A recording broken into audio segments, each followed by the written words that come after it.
अस्सलाम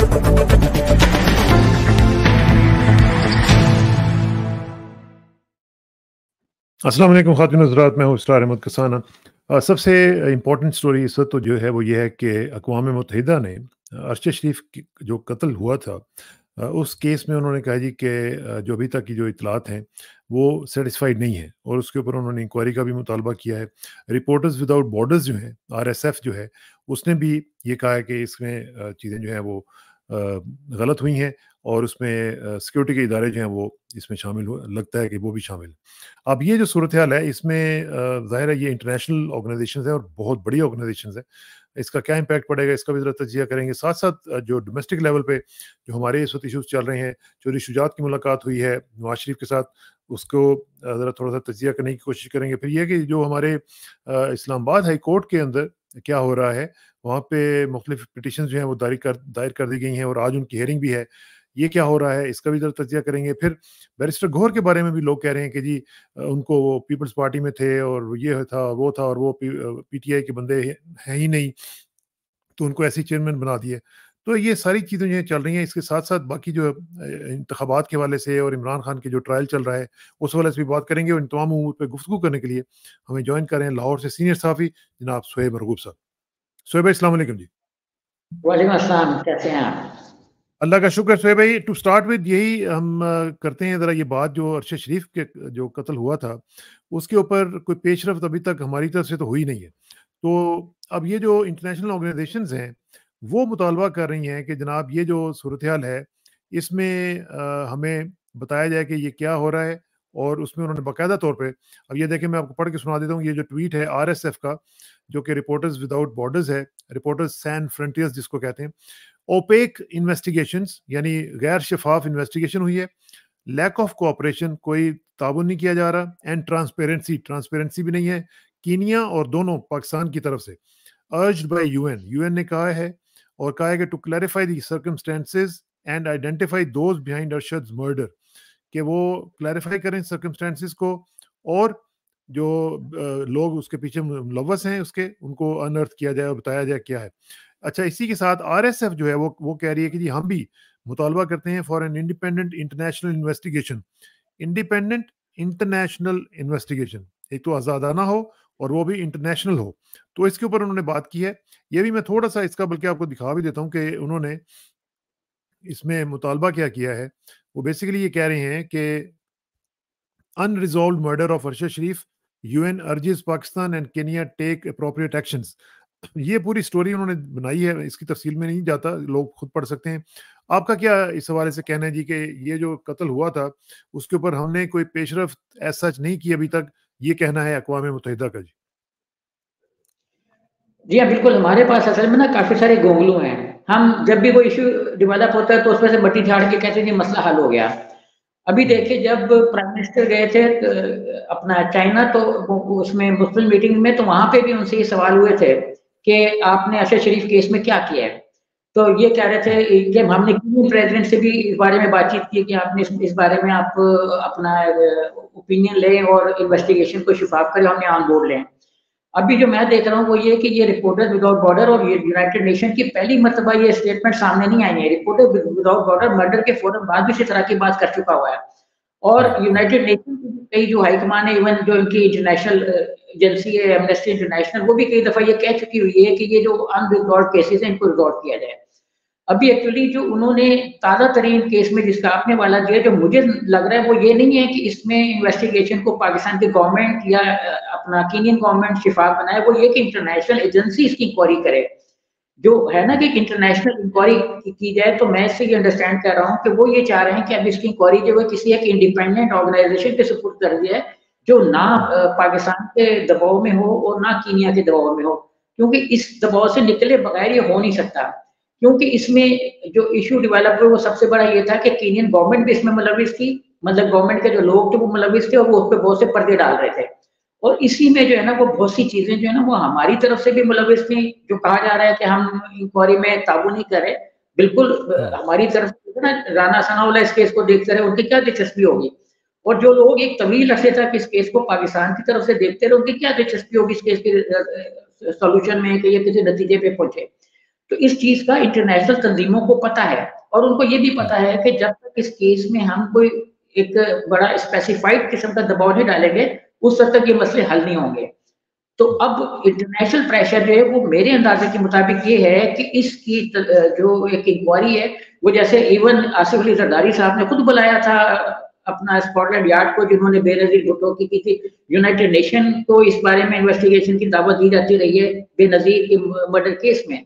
तो why not कि इस केस में, ये केस भी एक बड़ा सीरियस और इस लिहाज से संजीदा है कि इससे मुल्क में इज़हार राय और अपना जो एक आर्टिकल 9 से 14 तक, उसके बाद 199 में जो राइट्स दिए हुए वो सल्ब होते हैं कि इंसान के नकलो मल के, उसकी जानो माल के तहफ़्फ़ुज़ के, उसकी इवन प्रॉपर्टी के तहफ़्फ़ुज़ के, क्योंकि उसकी जो चीज़ें हैं वो भी इसमें कहते हैं लैपटॉप पे गायब है, और उसकी जो उसमें सारा कहता था वो भी किसी को मिल नहीं रहा।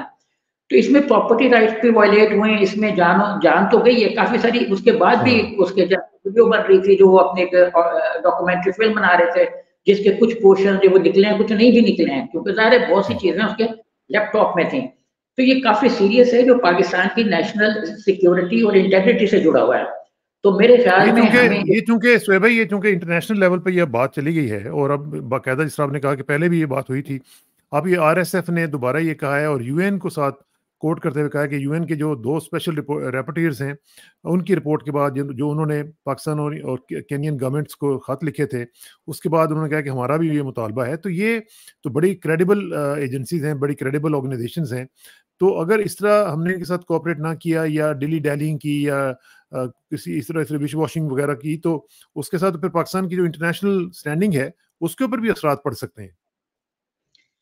देखिए, इंडियन गवर्नमेंट इस वक्त बहुत ज्यादा ट्रक्स में है, क्योंकि उस पर कनाडा ने जो एलिगेशन लगाए उनको सपोर्ट करके अमेरिका ने अब अपने एक आदमी के मर्डर के उसमें कंस्पिरेसी में इन्वॉल्व होने पर, तो हमें ये सोच लेना चाहिए कि अगर इंडिया जैसे मुल्क को, जो इस वक्त उनका हनीमून पीरियड चल रहा है ना अमेरिका के साथ, और इवन जो 5 आई कंट्रीज है उनके साथ भी इंडियन गवर्नमेंट का एक चल रहा है बड़ा हनीमून पीरियड के, बड़े इंडो पैसिफिक में चाइना को कंटेन करना है। तो हम तो किसी शुमार कतार में नहीं है ना, हम तो चाइना को कंटेन करने की एक जो मेजर पॉलिसी इंटरनेशनल लेवल पे इंपीरियलिज्म ने डेवलप की हुई है, हम उसका हिस्सा नहीं है। हम तो बल्कि प्रो चाइना एक जो ब्लॉक है उसमें है।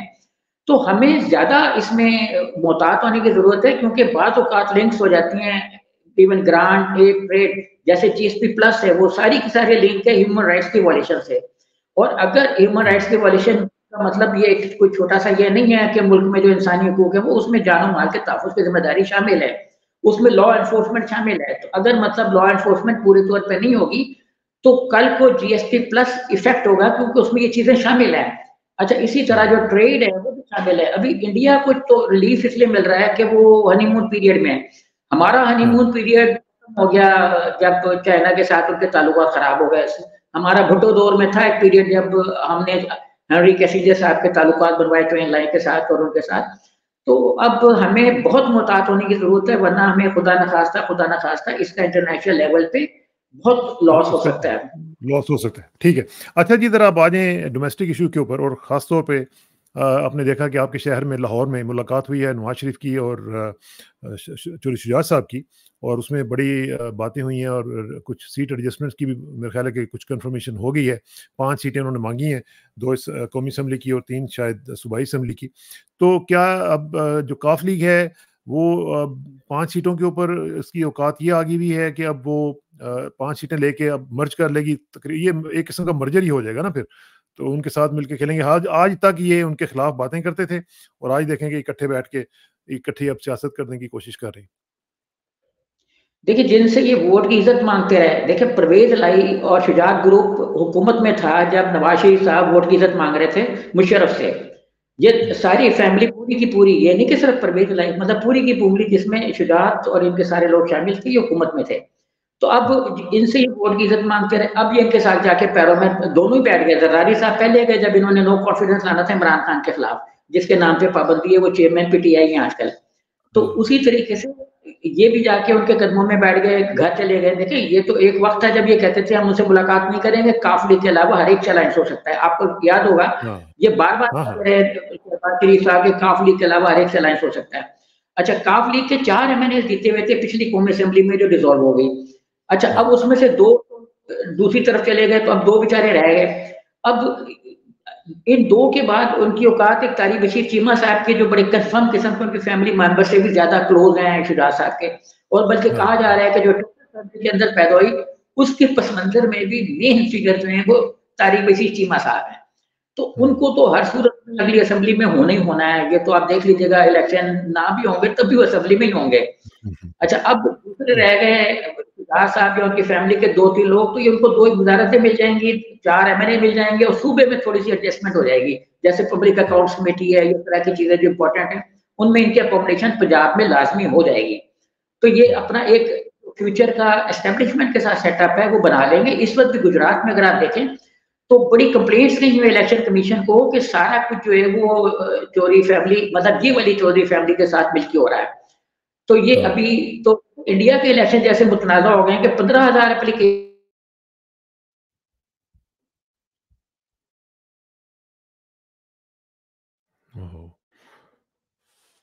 हेलो।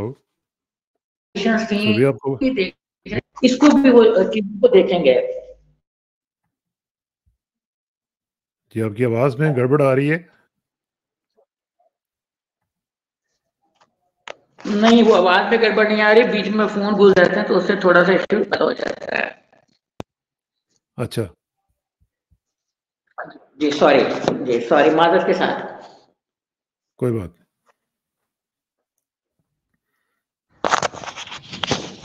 यार मैं इंटरव्यू दे रहा हूँ, मैं करता हूँ, 8 बजे मैं इंटरव्यू में होता हूँ।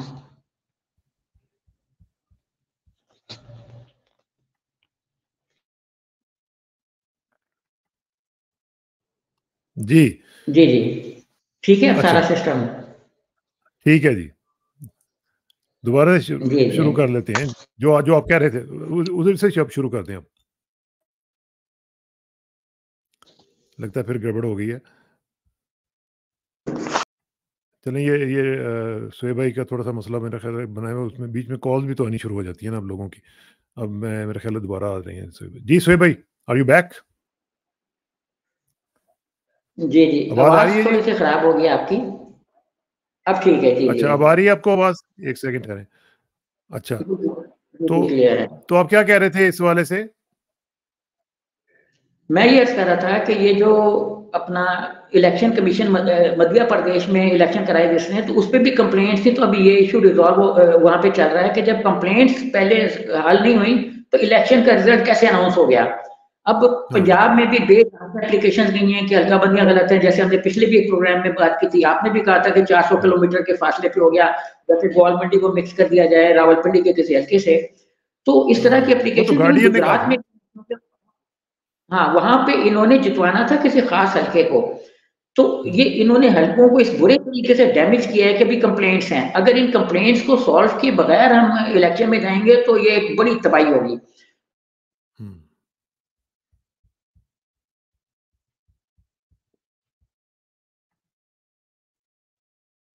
जी, शोएब भाई, आवाज़ नहीं आ रही है आपकी। हेलो? और ये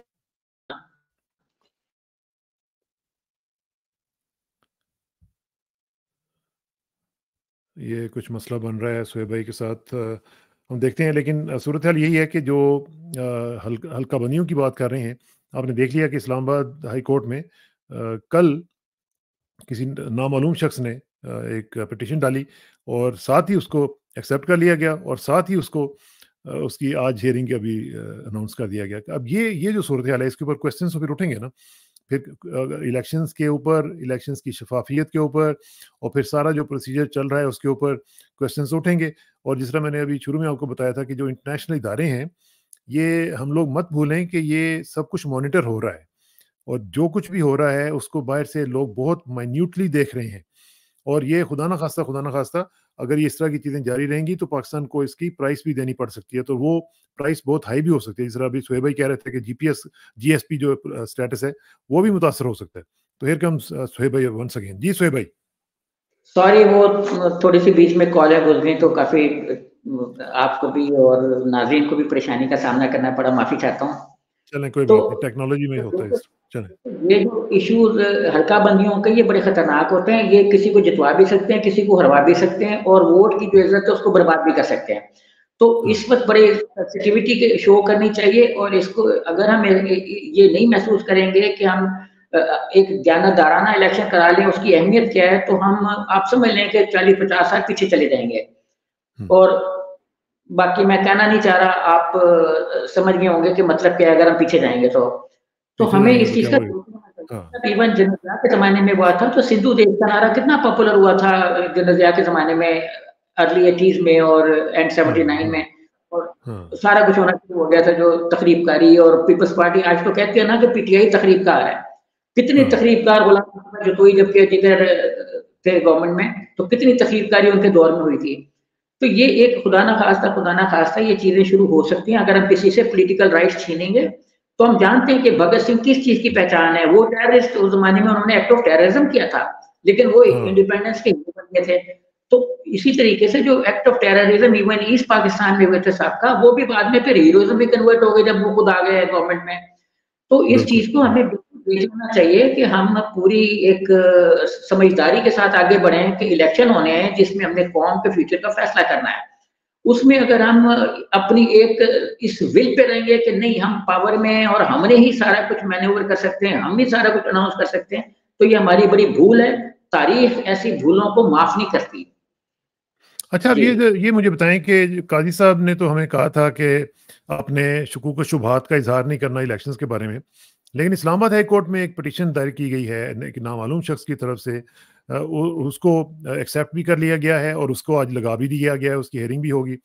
तो इस तरह की जो चीज़ें हैं, फिर शकूक व शुबहात तो खुद अदलिया क्रिएट कर रही है, तो इसके बारे में आप क्या कहेंगे? देखिए, अदलिया का सिस्टम ही शकूक व शुबहात पैदा कर रहा है कि एक दिन एप्लीकेशन गई, उसी दिन लग गई, उस पर कोई इतराज भी नहीं लगा, हेयरिंग भी शुरू, और आज उसकी हेयरिंग भी है, मतलब बेंच भी बन गया। तो ये बड़ी कुछ सर्विस है, इसको वाकई इस तरह का इंसाफ लोगों को मिलना चाहिए। मुझे तो उम्मीद है ना कि हर आदमी को इस तरह का इंसाफ मिलेगा, चाहे वो कोई भी हो। तो इमरान को नहीं मिल रहा, इमरान की एप्लीकेशन जो है उसको 1 साल लग गया उनको सुनाते हुए जवाब उसका। नहीं जी, 1 साल एप्लीकेशन इमरान की जो थी वो ये थी कि मुझे मुकदमा वापस लेने की इजाजत दी जाए। उनको पता था कि होना क्या है। जब एप्लीकेशन यहाँ पे हज स्कैंडल पैदा हुआ तो वो मैंने हामिद काज़मी को कहा, मैंने कहा काज़मी साहब जब ये लावा पकड़ा था तो आप अदालतों में क्यों नहीं गए? उन्होंने मुझे कहा कि ज़रदारी साहब ने मुझे कहा कि यार अदालत में इफ्तिखार चौधरी की अदालत से आपको कुछ नहीं मिलने वाला, तो जाए ना जाए एक ही बात है। तो मैं फिर अदालतों में नहीं गया। तो इसी तरीके से इमरान खान को भी ये समझ आ गई कि जाए ना जाए एक ही बात है। तो उसने कहा कि ठीक है जी, हम इसको अब परसू नहीं करते, तो हमें वापस लेने की इजाजत दी जाए। हाई कोर्ट ने वो इजाजत ना सिर्फ कि नहीं थी बल्कि 1 साल बाद एप्लीकेशन मुस्तरद कर दी। तो ये एक ऐसे मतलब यही काम 1 साल पहले भी हो सकता था। जो आप इस्लाम का मुताला करें, हम इस्लामी जमहूरिया पाकिस्तान है, हम जमहूरिया जरूर हैं लेकिन इस्लामी जमहूरिया पाकिस्तान है जिसमें फैसले 1 साल तक लटकाए जाएं तो अल्लाह ताला भी तो पूछेगा ना कि भाई तुमने क्या चीज थी जो 1 साल तक इसमें डिफॉल्ट हुई। देखिए, इन चीजों पे सबसे ज्यादा जो हिसाब किताब है वो उनका होगा जो मनसब पे हैं।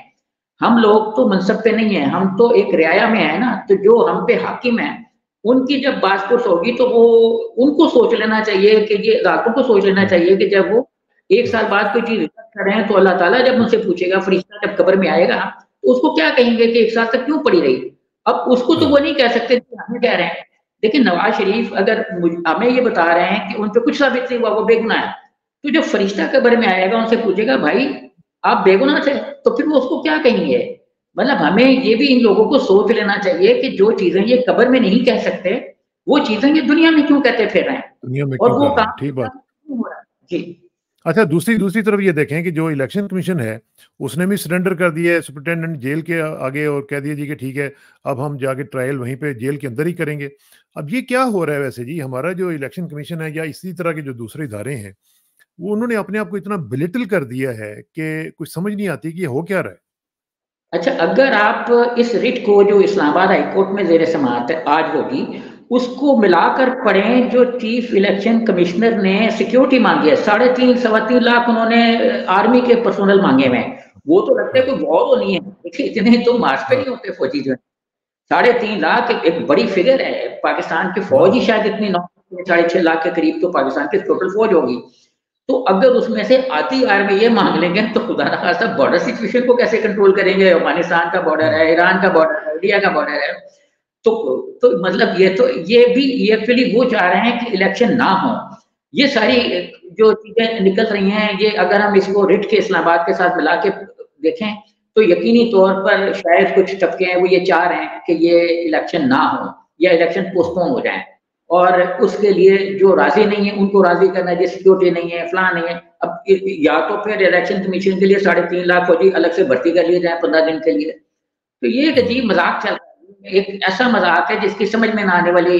लेकिन ना पहले कैसे 1970 से वन मैन वन वोट के इलेक्शन हो रहे हैं, और जनता के जमाने में तो हर 3 साल बाद 2.5 साल बाद इलेक्शन हुए, तो कैसे हो गए?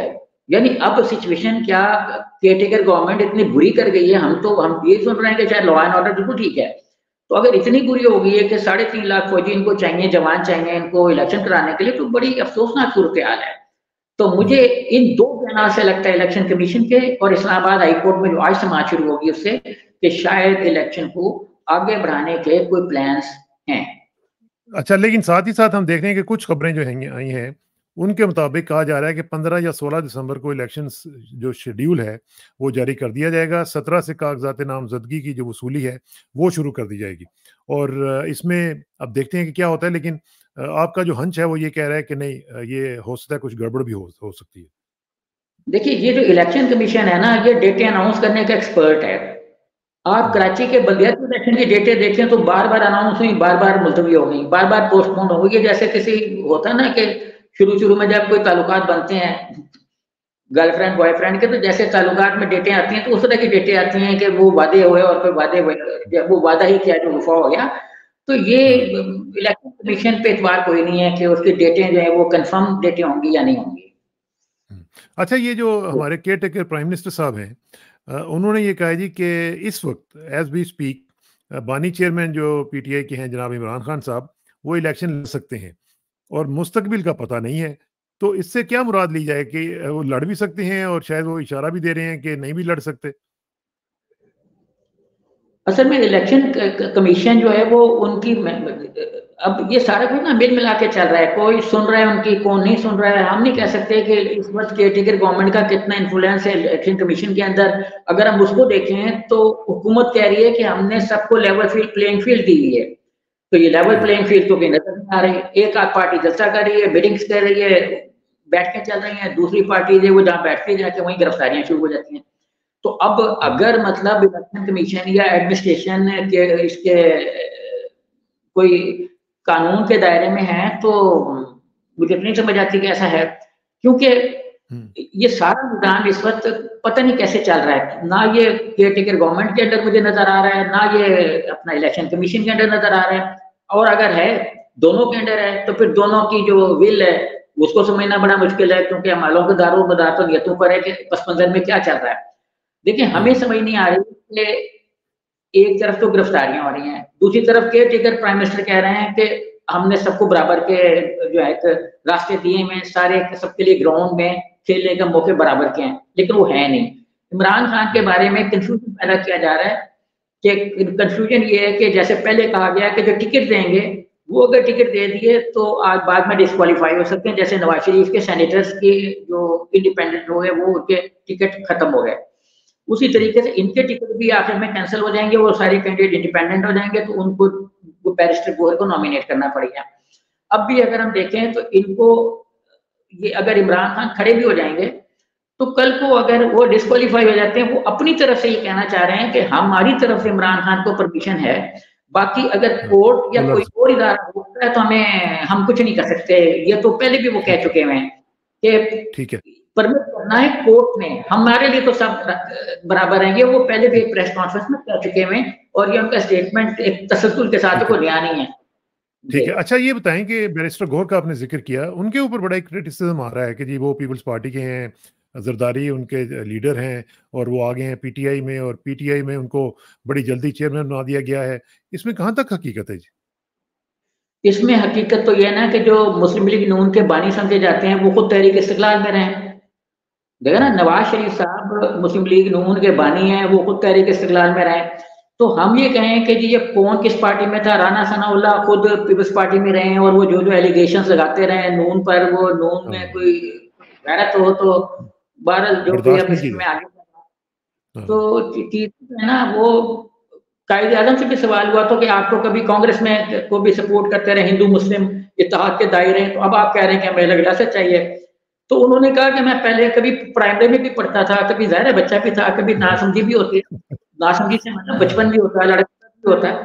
तो अब ये चीजें जो है ये बिल्कुल एक डिफरेंट है। बैरिस्टर गोहर इस वक्त तो खड़े में है, हाँ इस वक्त तो वो खड़े में स्टैंड लेते हैं, क्योंकि इमरान खान की पॉलिटिक्स जो है ना वो कुछ ऐसी है कि कोई लीडर जो है वो डेविएट नहीं कर सकेगा पार्टी से। आप देखें फैसल वाडा के साथ क्या हुआ, ये लोग अपने हल्के में 3 आदमियों के साथ निकल नहीं सकते, जहां भी ये 3 आदमियों के साथ निकलेंगे वहीं इनको मार पड़ जानी है। तो इस वक्त आप देखें कि सिर्फ मुलाकातें हो रही है कमरों के अंदर, गाड़ियों में हो रही हैं, बड़ी बड़ी गाड़ियां। अभी एक चैनल ने दिखाया है जो टिकट होल्डर गए हैं उनके घर के बाहर नून के सरकारी गाड़ियां खड़ी हुई हैं, यानी जो टिकट होल्डर है वो लैंड क्रूजर और लेक्सस टाइप गाड़ियों में गए हैं, सरकारी मतलब सरकारी गाड़ियों के नंबर प्लेट एक चैनल ने चलाया है। तो अब इससे आप अंदाजा लगाना किस तरीके से टिकटिंग होगी, किस तरीके से मुलाकातें होंगी, किस तरीके से दर्शन होंगे। तो ये मैं बताने का तो कि बहुत सारे जिस किस्म के गोंगलू की जरूरत होती है वो झाड़ के आगे रख देते हैं। अच्छा ये बताएं कि आखिर में कि अब जो सूरत हाल देख रहे हैं केपीके में, तो हम देख रहे हैं कि लोग निकल आए बाहर, उन्होंने तो जो खौफ का बुत था वो तोड़ दिया है। अब पंजाब में आप क्या एक्सपेक्ट कर रहे हैं कि पीटीआई की और चेयरमैन पीटीआई साबिक चेयरमैन कह लें, उनकी जो स्ट्रेटजी है वो इमरान खान साहब की क्या होगी? क्या वो स्ट्रेटजी कुछ अंदाजा है लोगों को, या अभी तक उन्होंने सीक्रेट रखा हुआ है? देखिए ये मॉब साइकोलॉजी को डिफाइन करना बड़ा मुश्किल हो जाता है कि कौन सा आदमी किस वक्त बाहर निकलेगा। अभी तो आप ये देखें बिल्कुल क्लियर है कि केपीके में लोग निकल रहे हैं। अच्छा जब केपीके में इलेक्शन कैंपेन शुरू होगी तो बहुत ज्यादा मुझे जो नजर आ रहा है वो बहुत ज्यादा तसादुम होंगे, क्योंकि इन्होंने पीटीआई को रोकना है और उस रोकने पे बहुत ज्यादा तसादुम होंगे और उस तसादुम का इफेक्ट फिर तीनों बाकी सूबों में पड़ेगा। ये मुमकिन ही नहीं है कि केपीके की पॉलिटिक्स बाकी सूबों की पॉलिटिक्स से कट के अलग से जजीरे में जिंदा रह सके।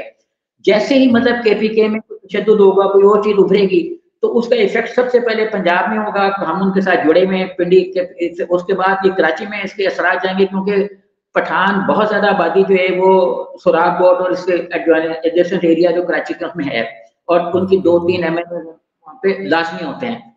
तो मतलब ये चीजें जो है ना ये केपीके को वो तनहा अपना समझे, जैसे ही कुछ होगा इसके इफेक्ट पूरे मुल्क में होंगे और पूरे मुल्क को संभालना फिर मुश्किल हो जाएगा। और फिर मुझे लग रहा है कि जो 3.5 लाख फौज मांगी है वो शायद इसीलिए मांगी है कि इलेक्शन में लेवल प्लेइंग फील्ड देनी कोई नहीं है, तो जब मुल्क में कोई हंगामा होगा तो उसको इनके जरिए से कंट्रोल करेंगे, उसको टैकल करेंगे उसके जरिए। लेट्स सी अब क्या स्ट्रेटजी आती है और क्या इलेक्शंस हो पाते हैं या नहीं हो पाते, क्योंकि हम खुद ही उसके ऊपर जो है शकूक व शुबहात का इजहार कर रहे हैं। पूरे इदारे जो हैं वो इस काम पे लगे हुए हैं। बहुत बहुत शुक्रिया सुहेब भाई, इंशाल्लाह आपसे रब्ता रहेगा और जल्द मुलाकात होगी जी। Thank you very much. अस्सलाम वालेकुम जी। Thank you.